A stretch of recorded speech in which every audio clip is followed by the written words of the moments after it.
Hello everyone, আশা করি আপনারা সবাই ভালো আছেন। আমিও ভালো আছি। আজকে সকাল সকাল উঠে গেলাম আমি আর আমার আম্মু মাটি কাটতে। মাটি নিয়ে যাচ্ছি কারণ আমরা সামনে যে গাছ লাগাবো, ফুল গাছ বিভিন্ন রকমের। তাই আমার আম্মু মাটি কাটতেছে আর মাটি বালতিতে ভরতেছে। আর এই ভিডিওটা যদি ফেসবুক থেকে দেখেন তাহলে ফলো করে দিবেন, আর যদি ইউটিউব থেকে দেখেন তাহলে একটু সাবস্ক্রাইব করে দেবেন। তারপরে আমি এই বালতি নিয়ে যাচ্ছি যেখানে মাটি পড়বো সেইখানে। এই তো এই জায়গাটায় আমরা মাটি ফালাবো, এই জায়গায় অনেক ফুল গাছ লাগাবো। এই মাটিতে বিভিন্ন রকমের ছোলা রেখেছি, আর এইগুলো দিলে একটা আরো গাছে পুষ্টি বাড়ে, আরো গাছ আরো বৃদ্ধি পায়। এই যে জায়গাটা দেখতেছেন, এই জায়গাটায় আমরা মাটি ফেলিয়ে গাছ লাগাবো। আর এখানে গাছ দেওয়ার কারণ এখানে পানি উঠে যায়, তার কারণে এইখানে গাছ দিয়েছি। আর এই যে একটা সুন্দর গাছ দেখতেছেন ফুলে, এই ফুলটার আটি নিয়ে লাগাইছি, তারপরে হয়েছে। আর এই ফুলটা কিন্তু গাঁদা ফুল না, দেখতে একদমই গাঁদা ফুলের মতন।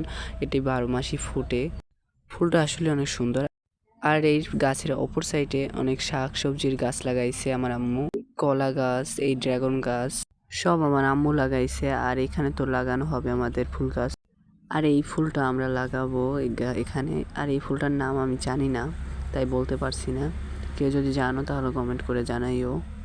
ফুলটা আসলেই অনেক সুন্দর। আমার কাছে ছিল 2টা কালার, আর 2টা কালারই অনেক সুন্দর। এরকম করে এক এক জায়গায় আমার আম্মু লাগাইতেছে গাছটা। এই গাছই আনছিল কিনে, মাত্র 40 টাকা নিছে এই গাছটার দাম। এই গাছটা লাগানোর পর সত্যি অনেক সুন্দর লাগতেছে জায়গাটা। বাড়িতে কোনো ফুল গাছ লাগালে অনেক ভালো লাগে। আর এইদিকে আমার 2 বোন একসাথে মাটি নিয়ে খেলা করতেছে। এখন গাছের পানি দিতেছে আমার আম্মু। তো আমার বয়সটা সবাই ইগনোর করবা। আর আসলে আমার ফুলটা অনেক সুন্দর, ফুলটার দিকে তাকালে মন ভরে যায়। আর এই ভিডিওটা এই তেমন কি ছিল। ধন্যবাদ।